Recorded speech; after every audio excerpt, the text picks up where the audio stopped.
further ado, I would like to turn the microphone over to Geshe Lhakdor. Thank you, Geshe Lhakdor, for being here.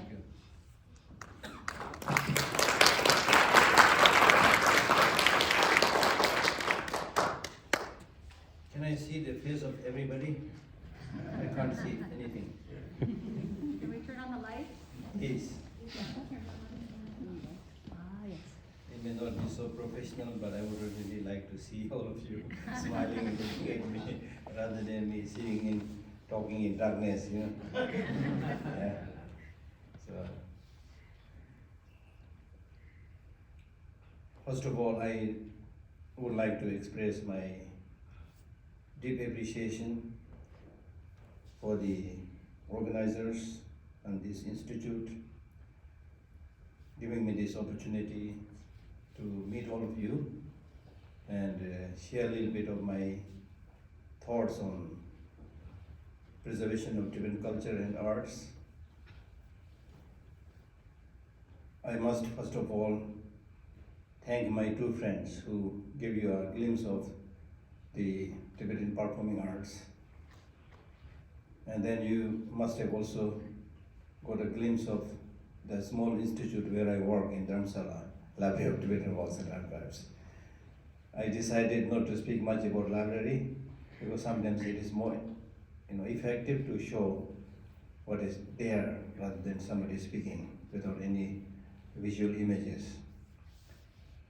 And then if you have any questions at the end, you can of course ask me.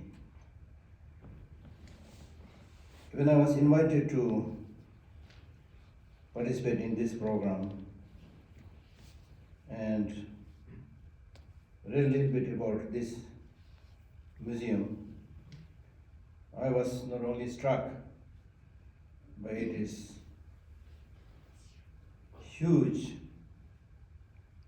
infrastructure and also more than 5,000 years of world history, perhaps one of the largest art museum in United States.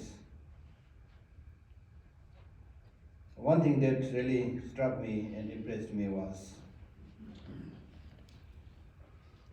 that the display that you have in the museum is really representing diverse culture, a clear indication of appreciation of diversity and inclusivity, which is so crucial in today's world. Whether we like it or not, we are hurled into the face of each other through the speed of science and technology. We are living in a situation where we can swim together or sing together. Unfortunately, sometimes the way we human beings act looks like we are almost committing a global suicide, be it the conflict that you see around in the world or the damage that we are doing on the environment. So I'm really appreciative of the diversity that is displayed here. I'm also extremely happy that this gathering is happening on this very auspicious day when His Holiness the Dalai Lama was conferred the Nobel Peace Prize. His Holiness, whenever he travels around the globe, the first and topmost priority among his messages preservation of basic human values. He's not talking about Tibet. He does not talk about Tibet as the most important thing. Second, he talks about religious harmony. Third, he talks about Tibet. And fourth, using human mind and reasoning to find the fact, understanding human psychology and human emotion. He does it beautifully, and which was to me personally was a great inspiration. He does this beautifully because he realizes that the most important thing is that before he is a Tibetan, he is a human being. And we are all human beings. That's the most important thing. In my talks around the globe, I always tell people and ask the question, what is the first thing that we do after the birth from the mother? The first thing that we do is crying. The child is not developed language at that time. The only thing he can do is crying. But by crying, the child is definitely saying something, asking something. And believe me, the child is not asking for a lengthy discourse of Buddhism or on Christianity or Judaism or any religion. The child is simply asking for somebody's love, that love also unconditional love. Unconditional love. Unfortunately, when we grow up and get this and that kind of education, we forget that basic sameness, the sharing of unconditional love. We talk about the secondary issues, which country you belong to, whether you're black or white or Tibetan or Chinese, things like that. We ask the second, less important questions. Forget about the sameness.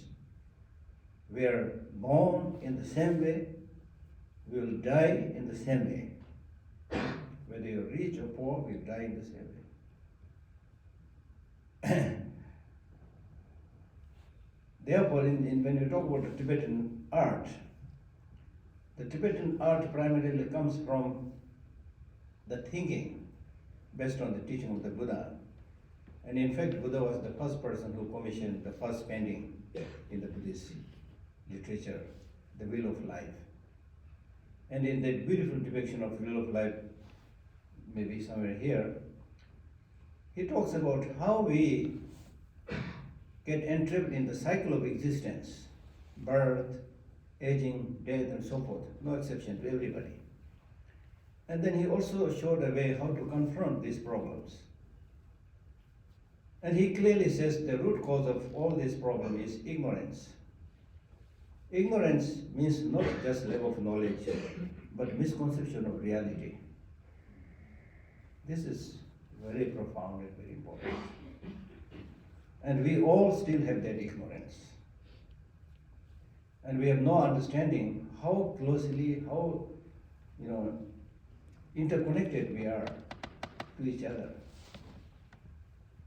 And these days, because of the sometimes very discouraging, unfortunate situations, in a challenging note, I tell people, which is of course based on the Buddha's teaching, that look, counting from today, in 100 years, all these 8 billion human beings are dead.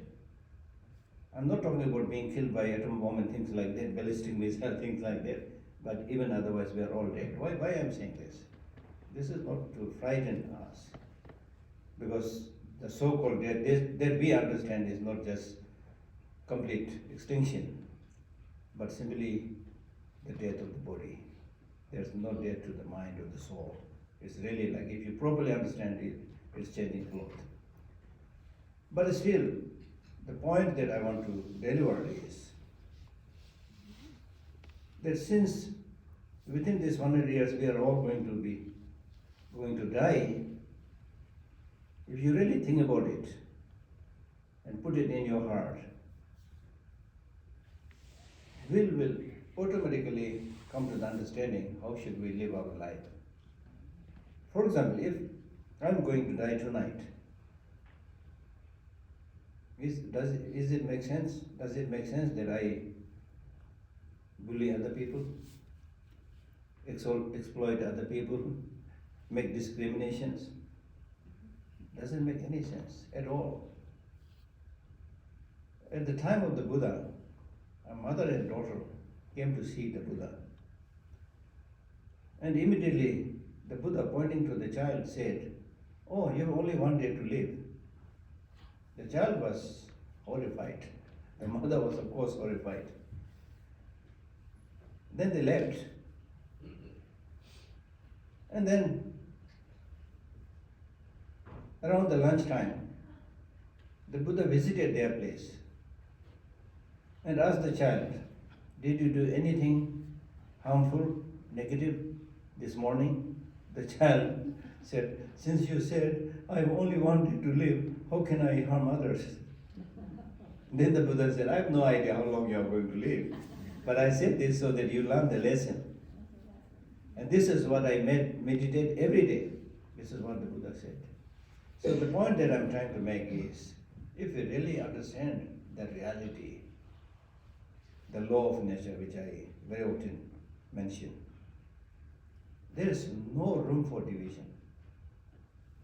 It doesn't make any room for division. Once you understand that everybody has this or that problem, then aging, sickness, death, everything is there.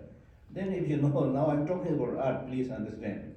I'm not showing you any image, but I'm talking about how to live, the art of living, the art of happiness, the art of dying. This is more important. Because what we have, in display in museums, including my museum, this external arts, images, artifacts, paintings, these are of course important, but these are only medium. The real art has to be within human mind. And in fact, what you have on display is the expression of human knowledge, human understanding, human meditation, spirituality. So therefore, we need to infuse this world with love and compassion, with the understanding that we are all visitors on this planet. We are not going to live here forever. Let us be nice to each other. And I tell this with examples. I tell people by saying that look at your long arms. This is good for hugging. And look at your nice fingers. This is good for shaking hand. This is not for hitting others. Look at your teeth. The teeth doesn't match the carnivorous animals. Teeth is not like tigers and lions. We do eat meat, but if you are to use these teeth to kill other animals, forget about killing any animal, all your teeth will fall down. Similarly, your nails, this is not like hawks and eagles, things like that, you see. The maximum you can do is scratch on the face of somebody. Right? So what I'm saying is, biologically, if you look at your physical makeup, this is for love, for compassion. And we can bring miracles. We can bring the so-called liberation, so-called nirvana in Buddhism, heaven in other religions. We can bring it here right now. And in our individual case, if you transform your mind a little bit, not just based on superficial knowledge and understanding, but based on proper understanding of the law of nature, your life will be completely transformed. Today we are living in a world where everybody is rushing. Everybody says, I'm busy. Is it important that you are busy? It's not important that you are busy. So are the ants. They're also very busy. But what is important is, what are you busy about? We must be busy in helping others, in making this planet, environment sustainable. That's the purpose of all these displays that you see in the museum, right?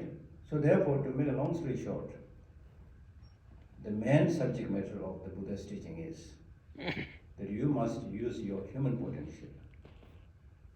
And I like to mention three important features of human being. One is this amazing brain or intelligence.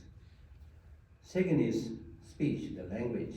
The third is the heart, the aspect of the emotion, which is very unique comparing to other species of birds or animals.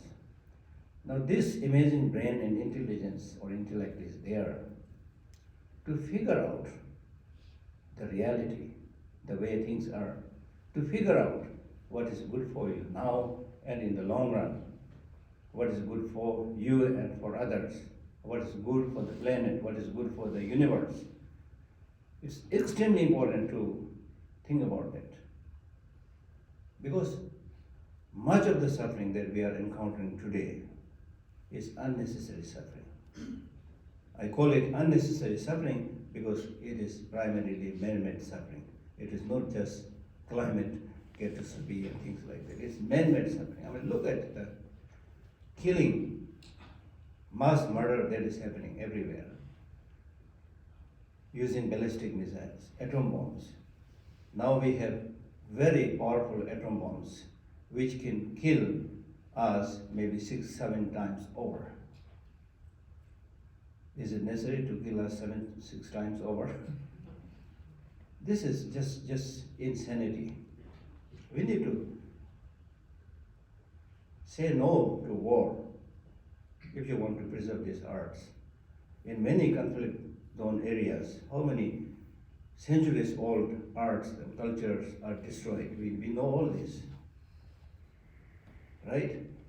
So therefore, use this human intelligence and develop a larger perspective. Don't confine yourself from narrow-mindedness. Don't continue to have this tribal mentality. Tribal or sub-tribal mentality, which very often, unfortunately, we see. And we are very good in dividing each other. This trend to divide each other shows our narrow-mindedness. Let us develop a larger perspective.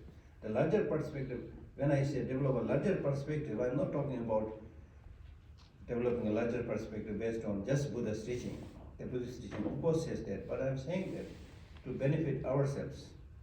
For example, if you look at nature, unless you develop a larger perspective and maintain this unity and develop this understanding of sameness, will not be able to survive. And who is this making this discrimination? Nature doesn't make discrimination. If there is an earthquake, it will shake all of us. It will not say, where are the Tibetans, or where are the Chinese, where are the Americans? I'll shake some of them, not others. When there is a sunshine, it's to everybody, unless you are living in the wrong direction. And when there is a snowfall, similar, doesn't make discrimination. It is us, the human beings, who make discrimination. Therefore, nature does not need ethics. Nature does not need civilization or culture. It is us, the human beings, which need culture, which need civilization, which need ethics. So ethics basically means do the good thing. Don't harm anybody. Don't do the bad thing. Bad thing means, again, nothing to do with religion. Anything that directly, indirectly harms others is negative, it's bad. Anything that directly or indirectly helps benefit others is good. Nothing to do with religion. Right? So therefore, development of brain, using your brain. We are not using our brain. Even great thinkers, scientists like Einstein, he said, I used only 4-5% of my brain. If I had managed to use around 11-10% of my brain, I could make all kinds of miracles on this planet. That is the capacity of knowledge. Then the second important thing is the heart. Development of love, development of compassion. And love means unconditional love, as I said earlier. A love that I'm talking about here is not just physical touch. Love is not how many times you touch each other. It is how many times you mentally reach each other. I mean, you can look at anybody's face and develop that unconditional love. See the child's face even in that grown-up person. We all love children. And we are in various religions, Christianity, Buddhism, the great seers, the great teachers, they call us my children. So we all have this, like children, we all have this little bit of lack of ignorance, lack of knowledge, and also innocence is there. So therefore, when we develop this understanding, even when you see people doing wrong things, negative things, you should criticize the wrongdoing, not the wrongdoer. Just as we will not criticize the naughty child. We may try to correct his wrongdoing, but we love that child. We have to develop this kind of understanding and always give opportunity for the wrongdoer to become a good member of the society. And it is really, really harmful to ostracize the wrongdoers. You can take that example upon yourself. When you personally make a mistake, you make a distinction saying, sorry, I made a mistake. meaning that you sleep, but otherwise I'm a good man, right? So similarly, make this distinction in the case of other people, right? So when I talk about developing the heart, the loving kindness, compassion, it should be based on knowledge. The knowledge means knowledge of reality, that we are all going to age, we are all going to die, we share this same planet, we'll sing or swim together. With this understanding, you develop that love, affection, which is not only good for others, it's primarily good for yourself. If I develop this open-heartedness, loving kindness, and compassion, whether it's going to directly benefit you or not is questionable, but it is going to benefit me tremendously. Right? So therefore, when I talk about this development of heart, the loving kindness and compassion, it must be based on knowledge. So with knowledge, you will help others, but you will not become a stupid person. If you only talk about love and no head, no brain, no knowledge, you might become a doormat. People might bully you see. So this development of compassion is and practice of non-violence is not sign of weakness. It is sign of strength. People who use ballistic missiles, who use atom bomb, true sign of weakness. Right? So therefore, combination of head and heart, I call it, is very important in our life. The third important human feature is the language. Language is not only for communication, but whenever there is a problem between the family members, or between neighbors, or between communities, or between countries, the first thing that we should do is how to solve this problem through dialogue, through negotiation, because you have this very sophisticated developed language. You have this art of speech. Use that art to solve the problem. We are not like tigers and lions. If there is a conflict between tigers and lions, the only thing they can do is jump upon each other and try to tear each other into parts. If we also do like that, what is the difference between us and the animals? For example, the problem that we are seeing in the Middle East, Ukraine, etc., these are clear indication of negligence, much in advance when things were about to happen. Many a times, we don't take care or solve the problems when it is about to happen. And then gradually, when there is a conflagration of fire, it is impossible to solve it easily. As we normally say, a spark doused in time with just a cup of fire can become a forest fire. This is what is actually happening. So the point that I'm making here is that ethics in education is very important. Education is not literacy. Education is not just reading, writing, and mathematics and getting a piece of paper called certificate and get a job. Education means human flourishing. Education means that there should be a process of learning and teaching through which people become happy and relaxed. It should not lead to depression. It should not lead to loneliness. It should not lead to negative competition, which is so rampant in the so-called developed countries. Right? So the solution is there. I'm somebody who is trained in Buddhism for so many years.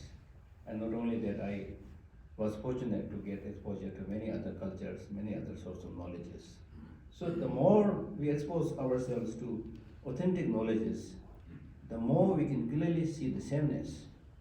And we can also see a solution very easily for many of the modern ills. Right? So therefore, what I'm really saying is, solution of all the problem is within here, not outside. We are seeking happiness through sense gratification. Something to look, something to smell, something to taste, something to touch, right? Something to listen to. This is how the big malls came out, based on your demand. right? And then you run and run and run and run, and then at the end, you find yourself a dead, tired person, not knowing what to do. When problems like COVID-19 comes, until the COVID-19 was there, we were all running outside, chasing the source of peace and happiness from outside. And suddenly COVID-19 came and you were asked to, confine yourself within your room. You have no idea how to live alone. That is modern disease. Not only modern, it has been there a long time back, but it's more severe now. The problem with us today is we don't know how to live alone and also don't know how to live with others. That's the problem. Either we should know how to live with others with unconditional love, with compassion, with helping each other, supporting each other, or we should know how to live alone with all these inner resources, with love, with compassion, when you have this love. And I've always wondered, how these Tibetan meditators who confine themselves in the top of a mountain with meager facilities. Then I realized, yes, they have meager facilities, they have isolated themselves, but they don't suffer from loneliness. They are living in solitude. So there is a difference between loneliness and solitude, you see. So we need to learn to live in solitude once in a while. Live with yourself. Because at the end of the day, whether you like it or not, the person with whom you are going to spend your longest year until you die is yourself, not your husband, not your wife, not your friends. It's yourself. Cherish yourself. Take good care of yourself. That's so important, right? So therefore, once you have these inner resources like empathy, loving kindness, compassion, wisdom, patience, fortitude, 100,000 qualities there that you can develop within yourself. Once you have that, even with limited facilities, whether you become rich or not so rich, but still you will be able to maintain your sanity. And we need to maintain this sanity because, as I said right in the beginning, that much of the running that we are doing today is obviously for material pursuits. Every country expects their GDP growth every year. This is actually ludicrous. Because when you talk about GDP growth, you are talking about physical material growth. Anything that is physical material by definition has a limitation. So how are you going to make this continuous material physical growth from external material, mineral, water resources which has a limitation? You will only keep on destroying the external environment, which is happening, has already happened to a lot. Visit any of the big cities in the world, the so-called capital cities, and look at the air pollution, the water pollution. When we lived in Tibet, water is drinkable from anywhere. If it is water, it's drinkable. Now today, I once checked this to make sure how clean the water is. I was in a 5-star hotel and I asked that guy, can I drink from the tap? He said, maybe.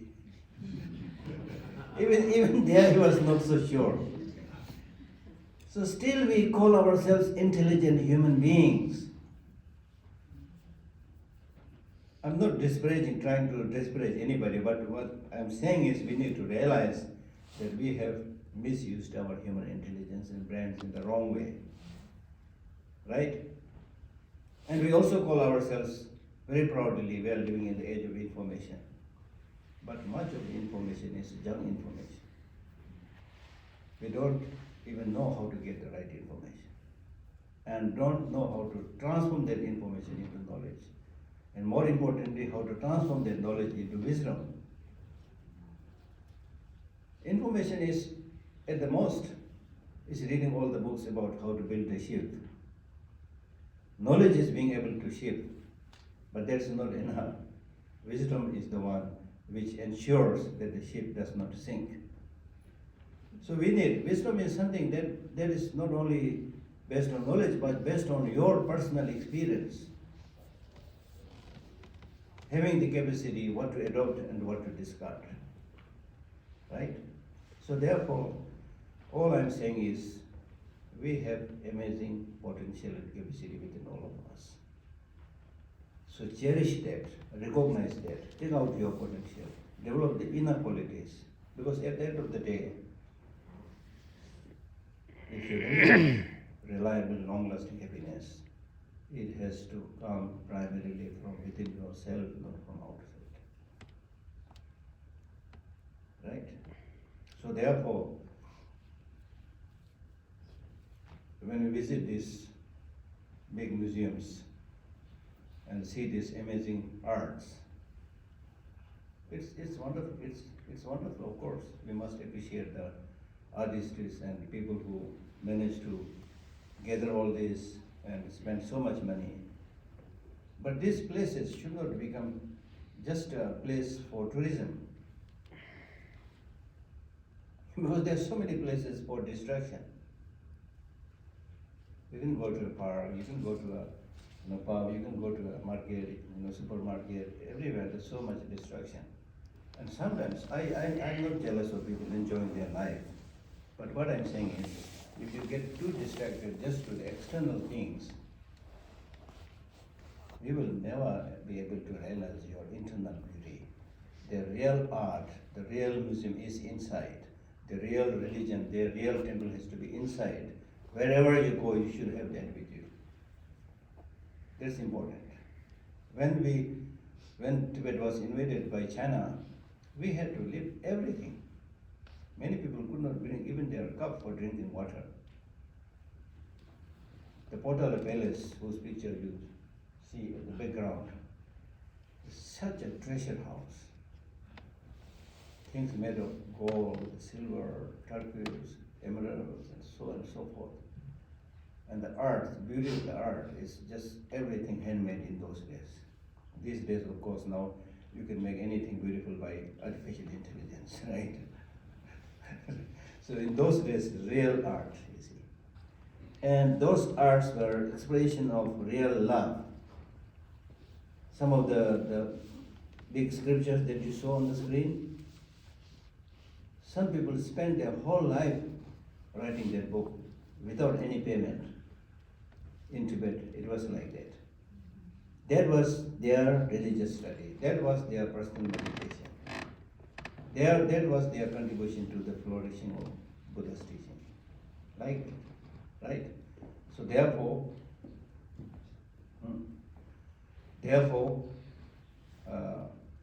while these visual arts are extremely important, but at the same time, I'm sure you have been doing this here also, but if not, then please give a consideration to this. That there should be proper teachings and classes in various places in this big museum where people can imbibe the good qualities represented by these arts, so that people develop this inner art of happiness and peace. I think that's all I want to say. And more will come if you ask me some interesting, provoking questions. I don't just linger here endlessly. Okay. Thank